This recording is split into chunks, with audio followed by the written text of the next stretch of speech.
Dan untuk mengetahui pantauan hilal dari Pantai Galesong, Makassar, kami telah terhubung dengan rekan kami Nana Jamal di sana. Nana, selamat sore. Bagaimana proses pantauan hilal di Pantai Galesong sore hari ini? Iya, Davi, seperti yang dapat kami perlihatkan di lokasi ini di Pantai Wisata Galesong, Takalar, Kabupaten Takalar, Sulawesi Selatan, bahwa tim yang melakukan pantauan Rukyatul Hilal hari ini masih melakukan persiapan dengan menggunakan alat-alat canggih berupa teleskop dan lain-lain untuk melakukan pemantauan untuk benda-benda yang berada di atas langit, termasuk seperti apa yang ada di samping saya saat ini. Namun untuk lebih jelasnya seperti apa kemudian persiapan dan apa sebenarnya apakah ada perbedaan seperti itu untuk melakukan ataupun menentukan satu Ramadan dan juga satu Syawal. Saat ini kami juga sudah bersama dengan Kepala BMKG Wilayah 4 Kota Makassar, Bapak Irwan Slamet, yang akan menjelaskan bagaimana kemudian dan apa saja yang dilakukan oleh tim untuk melakukan pemantauan Rukyatul Hilal pada sore hari ini. Selamat sore Pak Irwan, bisa dijelaskan apa saja Pak persiapan yang dilakukan dan apa saja yang bisa menentukan satu hilal, maksud kami satu Syawal jatuh mungkin pada besok hari Pak? Jadi begini, untuk persiapan pemantauan hilal sebetulnya sama aja prosedur yang digunakan. Pertama kita melakukan perhitungan hisab, di mana kita menggunakan data-data astronomis, misalnya dari nautical almanac dan sebagainya. Kemudian data-data itu kita olah untuk kita lakukan pengamatan misalnya di Pantai Galesong ini, sehingga kita bisa melihat kapan matahari terbenam, di mana posisi bulan, sehingga kita bisa melihat kapan pengamatan hilal itu akan kita lakukan, seperti itu.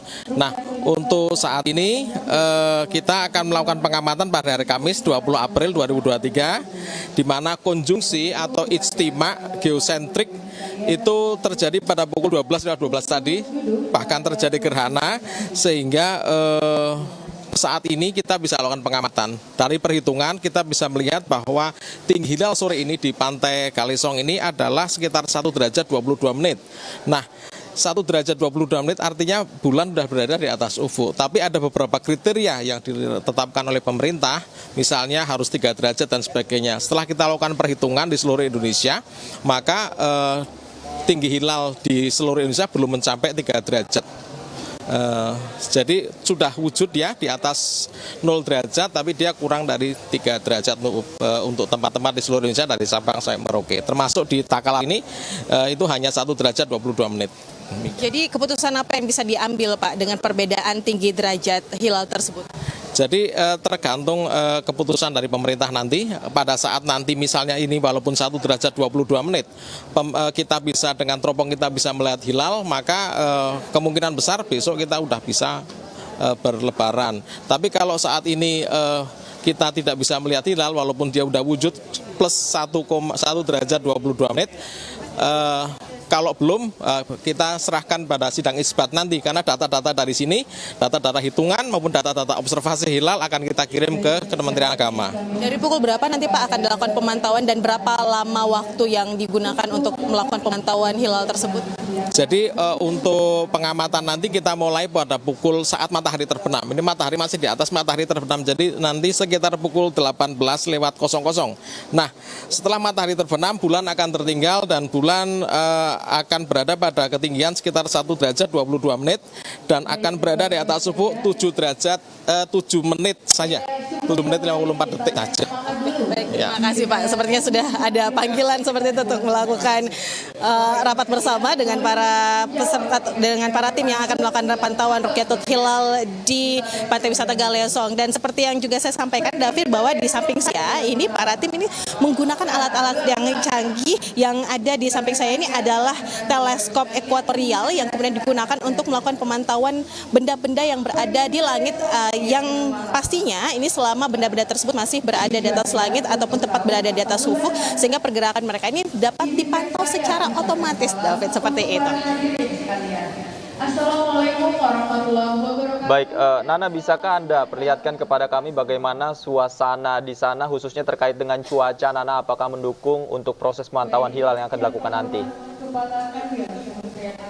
Iya, David. inilah suasana yang dapat kami perlihatkan bagaimana kemudian persiapan yang dilakukan oleh tim Rukyatul Hilal dari berbagai instansi yang juga turut pada kesempatan sore hari ini. Ada dari Kemenak, kemudian juga ada dari LDII atau Lembaga Dakwah Islam Indonesia, kemudian juga ada dari BMKG wilayah 4 Kota Makassar tentunya, serta tim pengamat hilal Stasiun Geofisika Goa yang kemudian saat ini tengah bersiap-siap untuk melakukan pemantauan. Namun untuk proses ataupun juga pembukaan kegiatan ini juga sementara berlangsung di belakang saya. Sementara itu untuk cuaca, David, kita bisa mengatakan bahwa cuacanya cukup cerah, tidak nampak ada awan-awan yang kemudian berkemungkinan bisa menutup pandangan secara kasat mata seperti itu dengan adanya hilal nanti di ufuk nanti. Tapi tentunya karena masih ada kurang lebih 1 jam untuk bisa menunggu sampai kemudian matahari terbenam, sehingga kita juga belum bisa memastikan apakah nanti pada sampai saat matahari terbenam nanti hilal dapat terlihat secara jelas dari pantai wisata Galesong ini, David. Baik, Nana, terima kasih banyak atas laporan Anda langsung dari Pantai Galesong, Makassar. Nanti kita akan update lagi informasinya dari sana. Terima kasih, selamat sore, selamat bertugas kembali.